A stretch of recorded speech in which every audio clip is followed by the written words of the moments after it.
Olá, meus queridos irmãos, minhas irmãs, com alegria que cumprimento a todos através de mais essa oportunidade de estudarmos a Palavra de Deus, através da lição. E eu gostaria, antes de iniciar este tema, de convidá-los para uma palavra de oração. Santo Deus, muito obrigado por podermos abrir a Tua Palavra e estudar.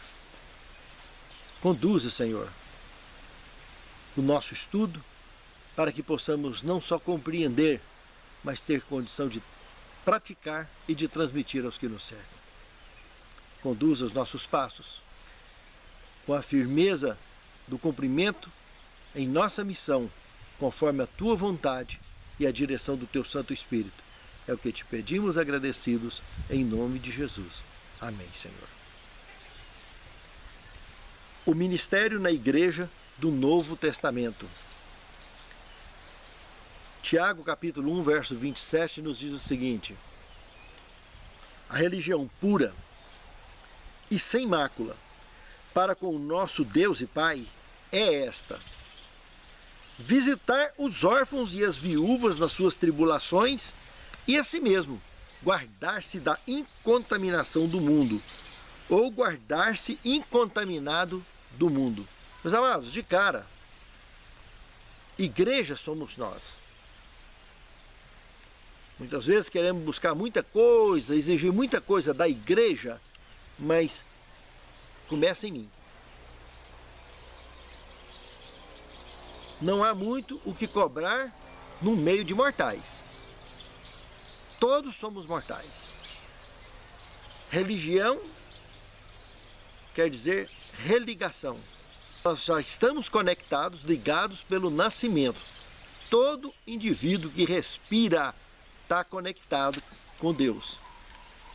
Inclusive o próprio Lúcifer, Satanás, só está vivo porque tem o fôlego de vida ainda, mas não está religado com Deus. Aí vem a nossa questão: estamos religados?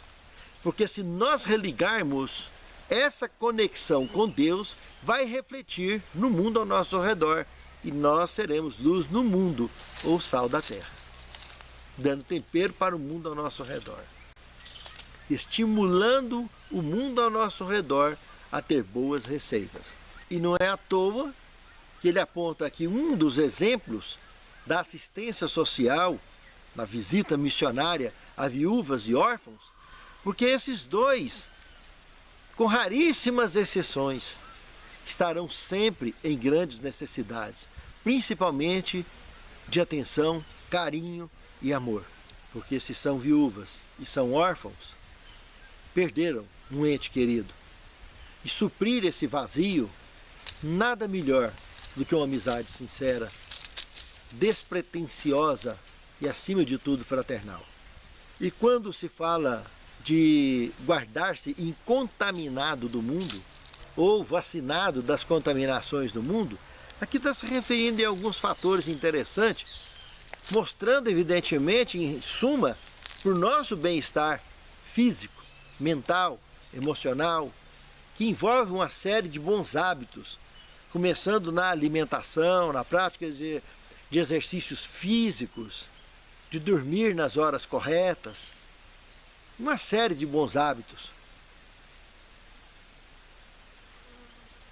Mas olhando de uma maneira assim bem aberta para o que o texto bíblico está falando, podemos ver aqui as pessoas não se envolverem com bebida alcoólica, que é uma forma direta de estar contaminado com os hábitos do mundo, que é muito comum isso.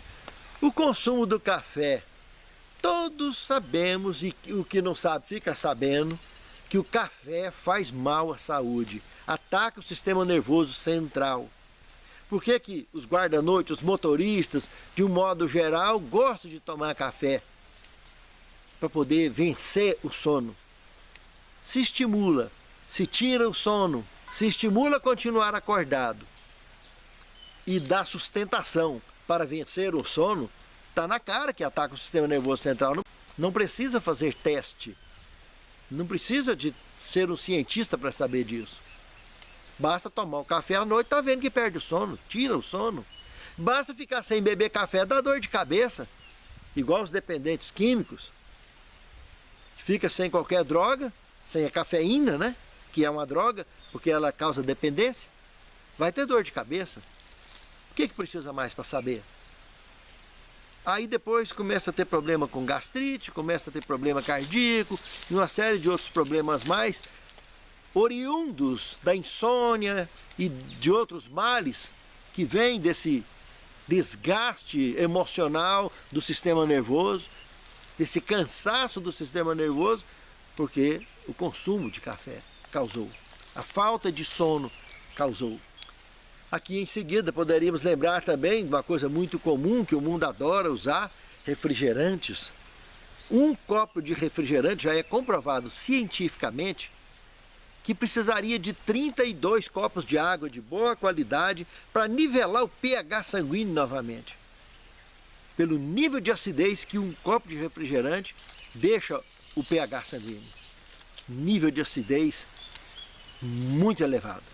E um corpo ácido, um organismo ácido, um sangue ácido, é o ambiente perfeito para o desenvolvimento de uma série de moléstias, principalmente o câncer. Aí tira da zona de conforto falar nessas coisas, porque é uma coisa tão comum no mundo. Quando alguém fala sobre isso, é o fanático, é o maluco, falando besteira. Aí vem uma besteira maior ainda, a alimentação transgênica. DNA quebrado, o nosso organismo não identifica nada que é DNA quebrado. Alimentação transgênica, eles quebram o DNA das pragas, quebra o DNA do milho, trigo, soja, pega o que tem de bom aqui, pega o que tem de bom ali e forma esse produto intermediário que não é nem uma coisa e nem outra e chama de alimento transgênico. Trigo transgênico, milho transgênico, soja transgênico. Só que esses indivíduos então têm o DNA quebrado. Tem umas 5 pragas que resistiu ao glifosato, que é o Roundup, que bate nessas roças. Uma delas todo mundo conhece, o picão, aquele timbetim preto que gruda na roupa. Pois é, aquele lá resistiu ao glifosato. E o que acontece então? Em todas as roças desses 3 produtos, dentre vários outros, estou citando 3, os 3 principais da mesa de alimentação da população mundial, milho, trigo e soja. Então nessas roças que são extremamente volumosas, aparece esse picão, dentre outras 4 pragas mais desconhecidas. Então o que acontece? Começa a tomar conta da roça, aí eles têm que ir lá e bater o glifosato. E quando bate o veneno, ele desce naquela planta transgênica, forma a sua molécula lá dentro de veneno, e quando comemos o derivado dessas plantas, milho, trigo e soja, seja através do macarrão, seja através do pão, seja da farinha integral, seja de farinha comum, e se for integral, mais concentrada ainda. Então esses derivados que nós consumimos, do milho, trigo e soja, quando ele entra no nosso organismo é como um cavalo de Troia, bate lá dentro e começa a soltar o veneno e deixar o sangue ácido. Daí começa a dar problema no fígado, o fígado vai produzir, vai aumentar a taxa de gordura, como triglicéridos, colesterol, justamente para fazer o papel da esponja, para filtrar isso aí, essa acidez do veneno. Outras formas de gordura começam a derramar por fora do fígado, que se chama esteatose hepática. Tem leve, moderado e grave. No grave começa a entrar em cirrose, que tem mais 5 passos. O quarto deles é transplante de fígado, porque o quinto e último é o câncer de fígado sem volta. Parece que não tem nada demais, né? Mais tarde o pâncreas começa a falhar, a fabricação de insulina, aí o fígado começa a produzir glicemia, um tipo de açúcar concorrente da insulina, e que nunca produz na mesma quantidade, e o indivíduo se torna pré-diabético. E a coisa vai só agravando até se tornar diabético completamente, e outros problemas mais graves ainda começam a surgir.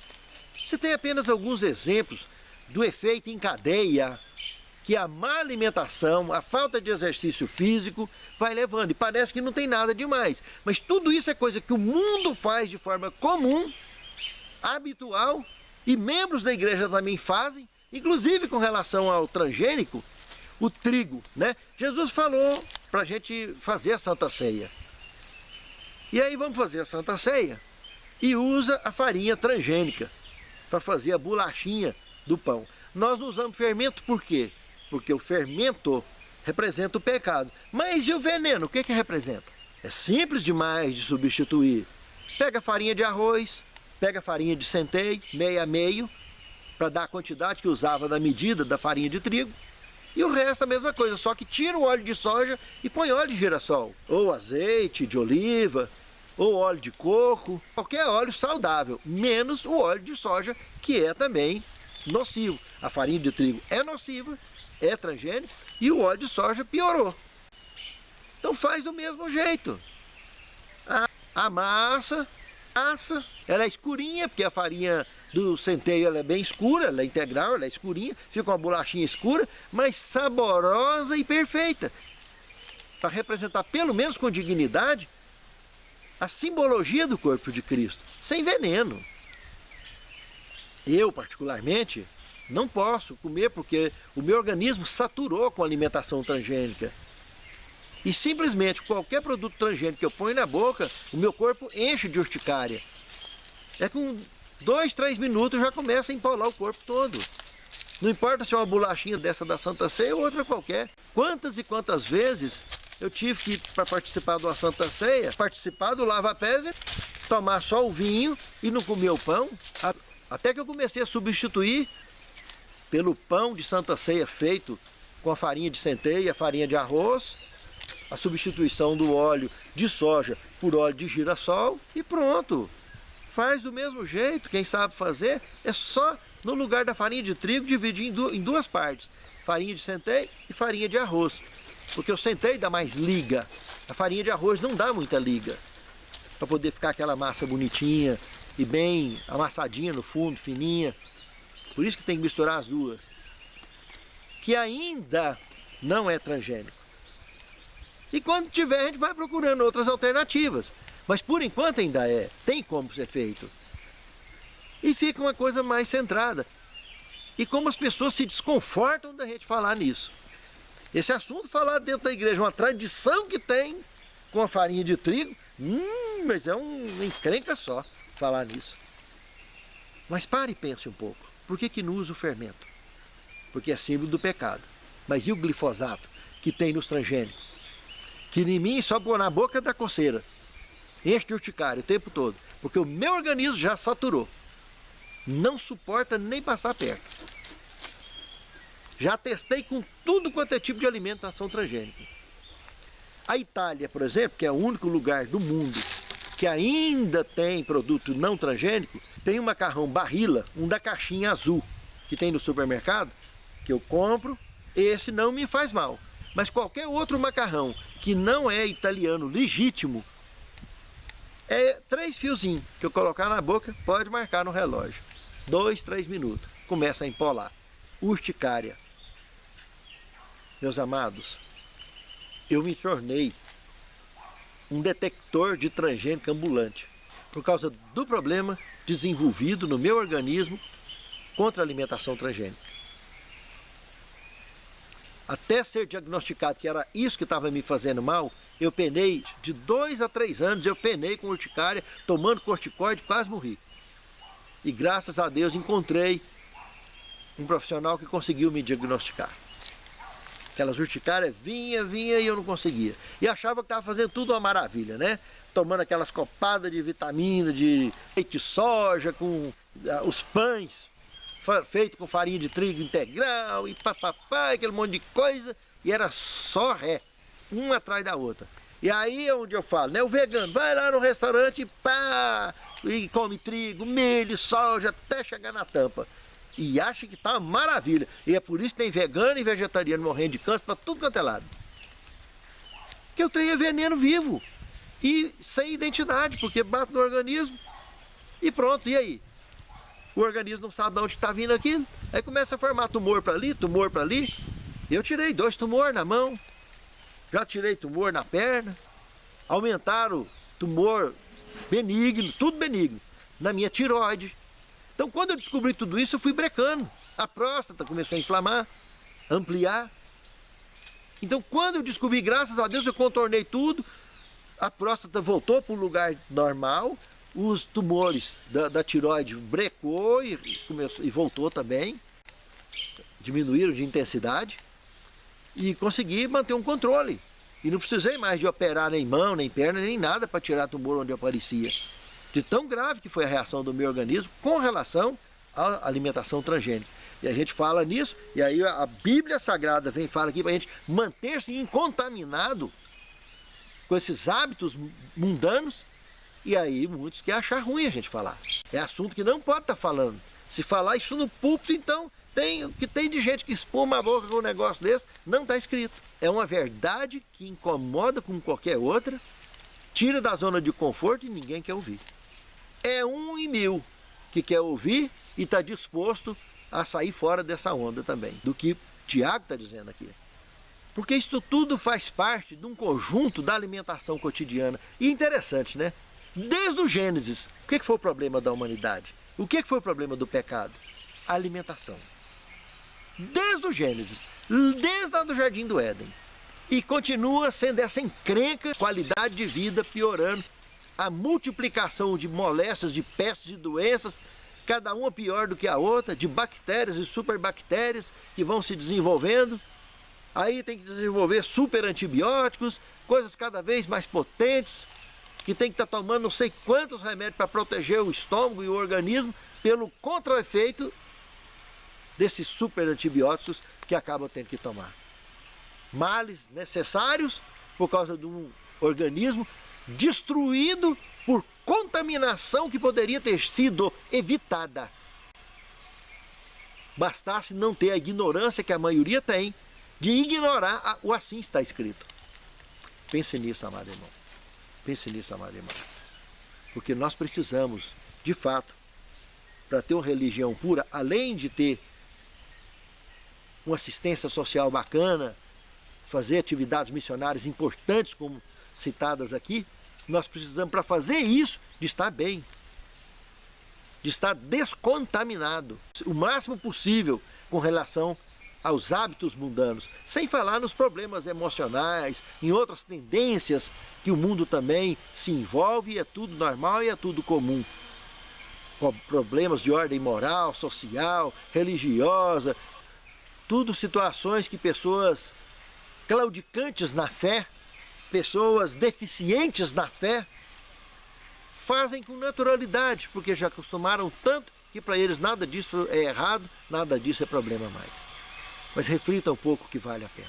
Um novo tipo de comunidade, segundo tema. Ao estudarmos Atos dos Apóstolos, capítulo 2, verso 42 a 47, também Atos, capítulo 4, do verso 32 ao 37, nós podemos perceber aqui que Jesus subiu ao céu, o Espírito Santo desceu e calibrou a igreja com poderes tão interessantes, com a diversidade de dons tão grandes, que era muito prazeroso todo mundo compartilhar do que tinha de uma forma comum com a igreja e de uma maneira objetiva. Praticarem com Deuteronômio, capítulo 15, verso 4, uma orientação dada lá no Antigo Testamento, que não houvesse pobres no meio do povo de Deus, para que o que tivesse entre eles fosse em comum. E isso só conseguiu ser praticado, que Deus disse há 1500 anos antes de Cristo, nos dias de Moisés, somente aqui a partir do Pentecostes, com a descida do Espírito Santo. Que isso motivou e calibrou a igreja em condições prévias deles chegarem a pensar que Jesus estaria voltando naqueles dias ali. Cumpriu com muita dignidade com essa missão. Claro que hoje não se espere assistir essa cena aqui de maneira ampla, que não vai assistir. Só a hora que o Espírito Santo descer em chuva serôdia, a hora que ele dá o recalibramento na igreja, manifestando a sua intensidade de poder sobre a igreja, aí sim, isso acontecerá de novo. Claro que vai aparecer novos Ananias e Safiras. Isso sempre existiu na história da humanidade, na história do povo de Deus. Como existiu Acã lá no passado, na época do Êxodo, com a capa babilônica, com a cunha, a famosa cunha de Acã, né? Que levou ele e a família inteira para debaixo das pedras, também na Ananias e Safira e no Novo Testamento. Isso aí é um caso antigo, né? De problema do apego ao materialismo, que tem gente que tem um egoísmo tão grande que não consegue se desprender. Não consegue colocar Deus acima disso e muito menos a vida. Ignoram por completo. Acham que com eles isso não vai acontecer nunca. Mas esse novo tipo de comunidade que apareceu lá após o Pentecostes, precisamos nos preparar com isso desde já, porque a qualquer momento o poder do Espírito Santo cai sobre nós e precisaremos de, novamente, de forma desprendida de materialismo, voltar a fazer o que foi feito aqui no Pentecostes. Se é que realmente estamos pensando em ter um lugarzinho lá no céu. Não é comprado, é por amor. Se me amardes, guardareis os meus mandamentos. Isso é uma gratidão, viver e pensar assim. Por isso que fazer o que o verso de abertura falou, que Tiago falou, visitar órfãos, viúvas, suprir as necessidades deles, seja de forma pessoal ou congregacional, tendo verba canalizada para isso, que graças a Deus nós sempre temos na nossa igreja, então é dar essa assistência o tempo todo, para que jamais falte a esses órfãos e viúvas essa assistência, essa cobertura. E naquele grande dia, preparar para poder compartilhar o que tem, como foi feito aqui no Pentecostes. Pense nisso, amado irmão. Pense nisso, amado irmão. O ministério e testemunho de Dorcas. Aqui estudando Atos capítulo 9, do verso 37 até o verso 42, nós temos uma história muito interessante, podendo destacar alguns tópicos. Pelo menos 3 tópicos nós podemos ver aqui. O primeiro deles, a vida e o testemunho de Dorcas, ou Tabita, conhecida então aqui nos dias da igreja primitiva. Era uma missionária tão maravilhosa, ela tecia panos para depois costurar, produzir vestuário para os pobres. Sejam homens, mulheres, todos ali naquela região conhecidos, todos que ela conhecia e ouvia falar que precisava, estava ela lá produzindo e levando, e aquilo não parava. Era uma fábrica de tecido e uma confecção artesanal embutida numa pessoa só e numa casinha só. Acredito que ela tinha várias colegas que a ajudavam, mas ela é que comandava esse trabalho, é que fazia, que coordenava, produzia e distribuía. O segundo ponto a ser destacado aqui é que essa missionária, essa serva de Deus, teve uma morte súbita um dia. E aquilo causou uma dor muito grande em todo mundo. Prepararam o corpo dela, e diz o contexto bíblico que eles levaram ela lá para o cenáculo, para ser velada lá. E estava lá o corpo, sendo velado. Mas enquanto o corpo dela estava lá, teve alguns que descobriram que Pedro estava ali pertinho. A cidade onde ela morava, onde estava acontecendo o velório, era Lida. Mas eles ouviram falar que Pedro estava ali em Jope, bem pertinho. E correram lá. Um grupo de irmãos correram lá para chamar Pedro, contando o que tinha acontecido. O relato bíblico diz que Pedro veio e destacamos então o terceiro ponto. Pedro chega lá dentro do cenáculo, pediu para sair todo mundo, ajoelhou-se e suplicou pela ressurreição de Dorcas. E ela abriu os olhos e olhou para Pedro. Se sentou, Pedro sai lá fora e convida todo mundo para entrar para dentro para receber Dorcas viva, cumprimentá-la e continuar as suas atividades. Pensa que coisa impactante que aconteceu ali em Lida. E ainda poderíamos aqui destacar o capítulo 10 de Atos dos Apóstolos, que ali de Jope, que Pedro ali voltaria para Jope, lá para a casa do Simão o Curtidor, e ali ele receberia a visita de um anjo de Deus, pedindo para que ele fosse lá em Cesareia para batizar Cornélios, que também tinha pedido a Deus para que enviasse um representante da igreja, que esse indivíduo estava lá, pregando já para muitas pessoas, e queria tanto ele, que era o pregador, como as outras pessoas, serem batizadas. E Pedro, então, tem aquela visão do lençol, que todo mundo conhece, né? Que, olhando para Daniel 7,17, que animais em profecia são formas de governo, de nações, etc. Deus havia purificado os reinos. No Evangelho não era só para os judeus mais. A palavra de Deus não era só para os judeus, porque veio para que eram os seus e os seus não quiseram, mas foi levado, Deus purificou os outros reinos. E lamentavelmente algumas pessoas usam essa profecia, né, essa mensagem para dizer que pode comer de tudo, né, que entra pela boca não faz mal que sai da boca. Ah, e vai comer marimbondo de cavalo, vai comer escorpião vivo para ver se não faz mal. Mas vai, você vê o tamanho que vai ficar a língua na garganta, para ver se você não vai ter que furar para poder respirar correndo. Mas sabe, meus irmãos, o povo não tem noção não. Para defender o pecado e fazer o que gosta, usa até a Bíblia. É assim que todo tipo de pecado que a gente vê de registro das Escrituras Sagradas, muitos e muitos usaram. O próprio Satanás usou a Bíblia para tentar derrubar Jesus, mas foi com a Bíblia mesmo que Jesus pôs ele para correr. E é com a mesma Bíblia que nós vamos colocar esses linguarudos que ensinam essas mentiras satânicas por tudo quanto é parte do mundo, para correr também. É com a mesma Bíblia. Porque quando eles falam isso, falam ou estão completamente ignorantes, com ignorância voluntária, ou com ignorância de nascença. Seja ela de nascença ou voluntária, é a Bíblia que vai pôr para correr. Do contrário, eles vão pagar o preço, porque o tempo cura até queijo. Um dia o organismo vai cobrar os males de teimar com as orientações sagradas, querendo atribuir à cruz de Cristo o encerramento de atitudes pecaminosas. Cristo paga o preço do que nós fizemos, do que nós pecamos, arrependemos e abandonamos, e não continuamos a fazer. A insistência no pecado vai com o tempo nos levar até a pecar contra o Espírito Santo. Isso é uma coisa automática, é questão de tempo. E o único pecado imperdoável é o pecado contra o Espírito Santo, que é a blasfêmia contra o Espírito Santo. Então fiquem atentos, irmãos, que isso é muito sério esse assunto. Deus não vai falar uma coisa aqui e desfalar ali na frente, não.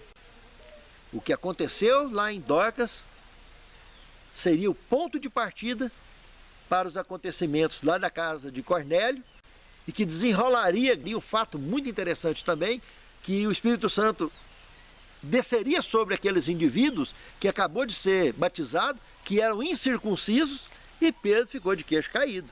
E mais tarde, alguns anos mais tarde, lá no Concílio de Jerusalém, ele teria que se levantar e testemunhar contra a circuncisão pelo que ele assistiu lá dentro da casa de Cornélio.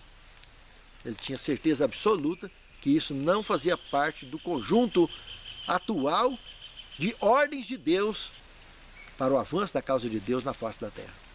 É justamente nesse gancho que nós entramos para o quarto tema, doação como forma de compartilhar. Chegamos então ao Concílio de Jerusalém, em Atos dos Apóstolos, capítulo 15, e como primeiro ponto, esse concílio aponta, dentre vários assuntos tratados, dois muito relevantes.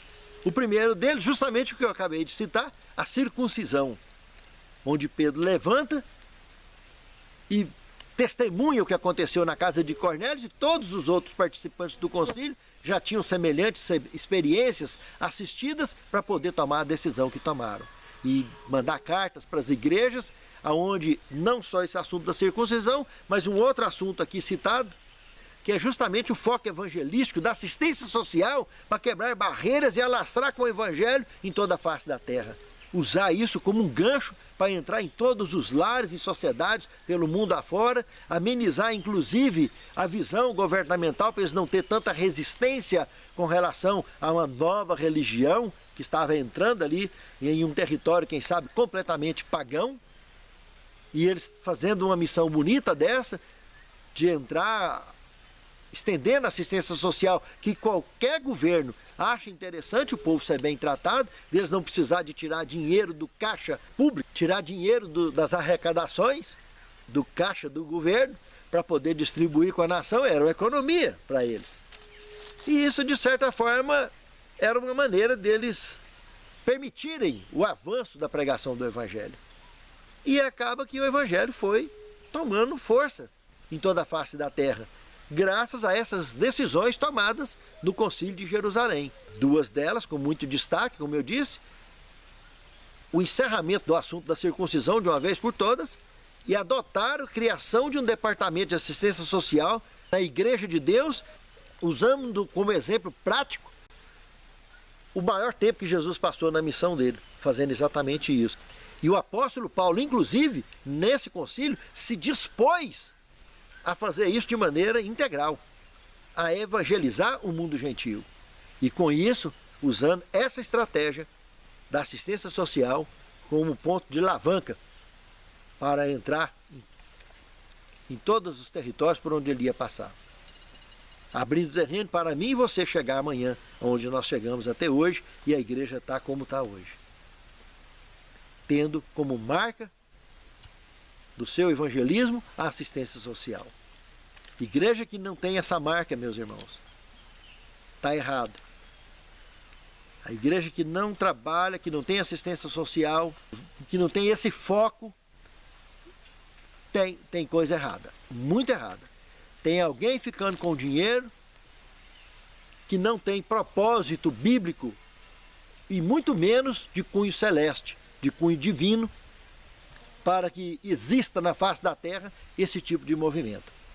O movimento religioso, o movimento evangelístico foi promovido na face da terra por Cristo para fazer o que Ele fez. Vocês irão por todo mundo fazendo tudo que eu tenho feito, ensinando eles a fazer tudo que eu tenho ensinado vocês a fazer. Evangelizando, curando, pregando e batizando-os. É isso que eu e você temos que fazer. Pense nisso, amado irmão. Pense nisso, amado irmão. Quinto tema, o guia de Paulo para viver e amar intensamente. Irmãos, o livro de Romanos, a carta de Paulo aos Romanos, é conhecida de uma forma ampla de como viver como cristãos, sendo justificados pela fé. Ele leva a carta quase toda trabalhando nesse contexto de justificação pela fé, mostrando que ninguém vai ser salvo por obras, mas todos são justificados pela fé. Mas quando chega na altura do capítulo 12, veja que de cara no verso 1, ele faz um destaque muito interessante, que é entregar o nosso corpo em sacrifício puro, santo e agradável a Deus. Ele está mostrando aí, em poucas palavras, irmãos, que fé sem renúncia é uma verdadeira desgraça em qualquer religião, em qualquer comportamento que se diz cristão. O indivíduo falar que tem fé sem fazer renúncia a nada, não existe isso. Irmãos, o cristão, para falar que está servindo a Deus em espírito e em verdade, num mundo de mortal que nós vivemos como esse, irmãos, não tem ninguém que não está enfrentando um tipo ou outro de problema, irmão. E não é problema que nós cantamos. Faz parte do mundo, que nós somos mortais e lidamos com mortais o tempo todo. É problema o tempo todo. Mas com a graça de Deus nós adquirimos a fé, que é essa palavrinha maravilhosa, que nos dá suporte de vencer, de romper e viver cada dia o seu dia e sermos vitoriosos. No verso 2, nós vimos outro ponto muito interessante. Não vos conformeis com esse mundo, mas renovai a vossa mente no Espírito Santo, na palavra de Deus. Destrave. Para de ter a mente travada, de não querer ouvir a palavra de Deus. Irmãos, a palavra de Deus tem informação nela, que está muito à frente do nosso tempo. Olha quantos e quantos anos. Não estávamos ainda no ano 100 da era cristã, quando o apóstolo João estava terminando de escrever o Apocalipse, e que ele mostra a cidade santa, ele mostra as 7 pragas, que está à frente do nosso tempo, com detalhes. E muito lá atrás, Isaías, no capítulo 66, mostrando o novo céu e a nova terra que eu hei de fazer. Isaías viveu há quantos anos, irmãos? 700, 800 anos antes de Cristo. Há quantos e quantos anos atrás? Estava falando de um novo céu e da nova terra. Estava mostrando aqueles animais também, que ele escreveu em outros capítulos, mostrando o lobo e um leão que come capim. Evidentemente não tem a dentição canina, que é o original que tinha lá no Éden. E não esse que nós conhecemos, esse mutante. Irmãos, isso está muito à frente do nosso tempo. E aí muitas pessoas não querem ouvir a palavra de Deus, não gostam de ouvir esses assuntos. Acha que é muito para a cabeça deles. Já vê o que vê aqui já está bom. Saber o que já sabe, está bom. Não precisa de aprender mais nada. E aí, como é que continuam as coisas? Porque a mente está travada. E com mente travada ninguém evolui. Ninguém amadurece, ninguém cresce na fé. E é isso que está sendo falado aqui. Para renovar, para destravar e renovar, crescer. Isso foi muito importante, irmãos. E dos versos 3 até o verso 8 aqui de Romanos, desse capítulo 12, nós vimos aqui a diversidade de dons com que a igreja é composta, e nós precisamos de entender isso, que cada um tem um limite que vai daqui até ali, ali começa um outro limite. E por isso nós temos que ter uma harmonia, como uma grande orquestra, que todos têm que estar afinados para ficar bonito. E não é um querendo passar por cima do outro, um querendo ser mais do que o outro, ou competindo uns com os outros, disputando cargo, disputando espaço. Isso está errado. Isso é totalmente antibíblico e satânico.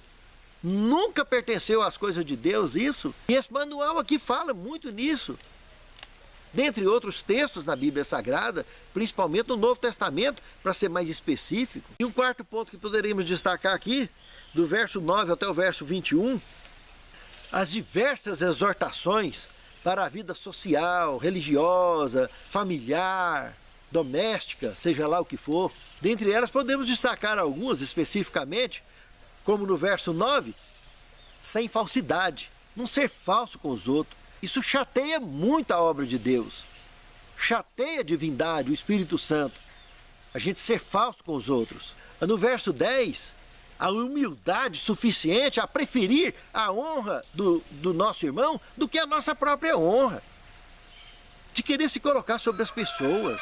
No verso 11, tem uma estratégia muito bacana. Essa vacina contra a lesma, o que o apóstolo está falando aqui é só isso. Não sejais vagarosos no cuidado. Então tem gente que quando resolve fechar as portas, o ladrão já entrou para dentro há muito tempo, é gente muito parado, muito paçoca. Então ele não pode ser parado, nem em casa, nem na igreja, nem em lugar nenhum. Tem que estar atento, ligado e tomar providência. Isso aqui não é para ser ansioso, é para ser atencioso. Não ser lesma, não ser paçoca, não ser parado. É esse o conselho. E é muito importante, não só para a vida doméstica, mas para o avanço da causa de Deus. Pessoas que estão sempre atentas, ligadas à missão do ID. Pense nisso, amado. É muito sério esse assunto.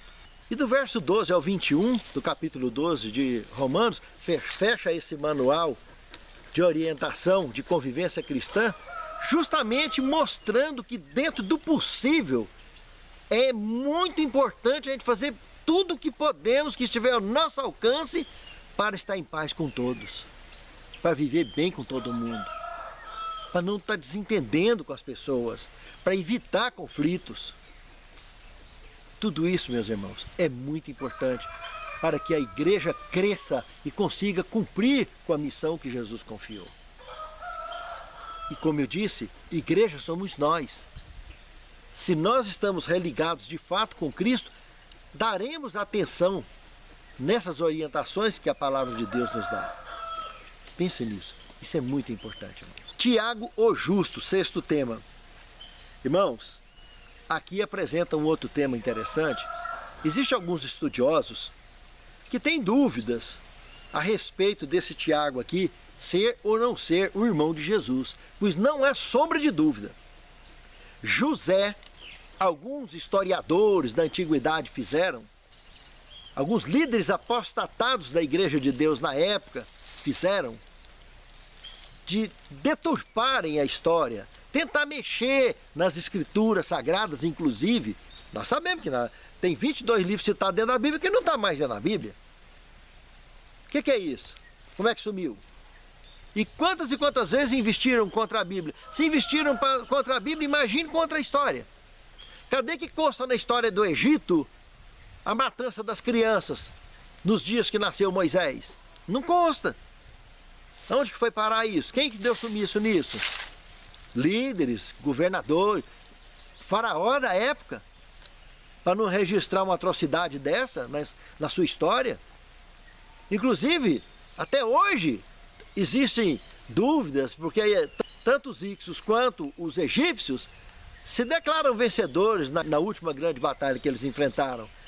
E a maioria dos estudiosos hoje graças às evidências coletadas e estudadas, é bastante claro que houve ali um empate técnico nessa vitória. Mas todo mundo se declarou na sua própria nação que foi vencedor. Mas isso aí acontece. Todo mundo quer esconder algum podre que teve, né? De uma forma ou de outra, ninguém gosta de estar mostrando podre para ninguém. Isso não é confortável, nunca foi. Então, aqui muitos historiadores alegam que José era viúvo, já era um velhinho gagá, sei lá o quê, que já tinha um monte de menino. Conversa fiada. José era um moço bacana, noivo de Maria, era um moço jovem. Não era um cara idoso, não, bem jovem. E criou os meninos tudo. E Tiago era irmão legítimo de Jesus. Todos aqueles irmãos que andavam com Maria ali, que ele falou, seus irmãos e suas irmãs estão lá fora te esperando. Tá lembrado? Pois é, eram irmãos, de fato, irmãs dele. Ele era o mais velho. Eu já estudei muito esse assunto dentro da Bíblia Sagrada e não tem sombra de dúvida sobre isso. Alguma. Tem autenticidade bíblica o que eu estou dizendo. Tiago era irmão de Jesus. Tem nada de meio-irmão com Jesus, era irmão legítimo. Segundo ponto destacado aqui sobre o escrito de Tiago é que fé e obras, ele deixa em evidência que tem que andar junto.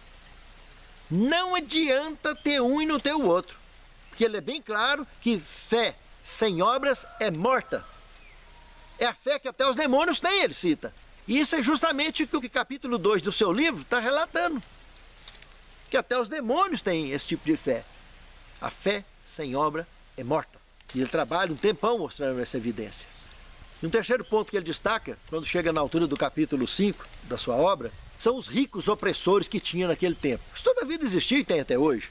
Por incrível que pareça, até hoje a gente ouve falar de trabalho escravo, em pleno século XXI. Parece brincadeira, né? Isso não é só dos tempos bíblicos. Mas esses opressores, o que a Bíblia está falando aqui, que Deus está de olho neles. Se eles não arrependerem dessa conduta deles, eles estão fritos. Vai fritar no fogo eterno, com certeza absoluta. E a orientação da palavra de Deus para as vítimas é orar por eles, para que eles se transformem, que eles se entreguem a Cristo e possam ser pessoas melhores e não pratiquem esse tipo de conduta que tem praticado. O que é que de cada um está guardado. Quem está com Deus encontra a misericórdia, o perdão e a salvação. Mas se não estiver com Deus, vai encontrar, infelizmente, o encerramento do assunto com fogo eterno, sendo consumido para sempre. Nunca valeu a pena oprimir ninguém, irmãos. Nem sendo rico, nem sendo pobre, nem de jeito nenhum.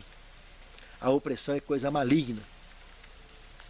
Seja opressão emocional, seja opressão financeira, seja de qualquer natureza, moral ou espiritual, vai pagar caro qualquer tipo de opressor, se não se arrepender e se converter antes que seja tarde demais. Sétimo tema, a igreja sem barreiras.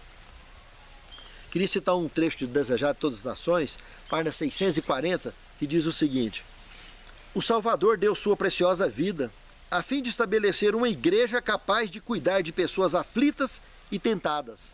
Um grupo de crentes pode ser pobre, sem instrução, desconhecido, entretanto, estando em Cristo, pode fazer no lar, na vizinhança, na igreja e mesmo nas regiões distantes, uma obra cujos resultados serão de alcance eterno. Não há barreiras, irmãos, para aqueles que trabalham na causa de Deus. Que o Senhor possa nos abençoar a todos, os que nos envolvemos nessa causa, para cumprir com a missão que o Senhor nos tem confiado. Santo Deus, unja-nos com a sabedoria necessária e a fé necessária para sermos vitoriosos e participantes de uma causa vitoriosa, que é a tua causa, que se consumou no Calvário e se encerrará na descida da Cidade Santa aqui para este velho mundo. E que nós e os nossos lares façamos parte desses salvos que estarão contigo para todo sempre. É o que te suplicamos, agradecidos, em nome de Jesus. Amém.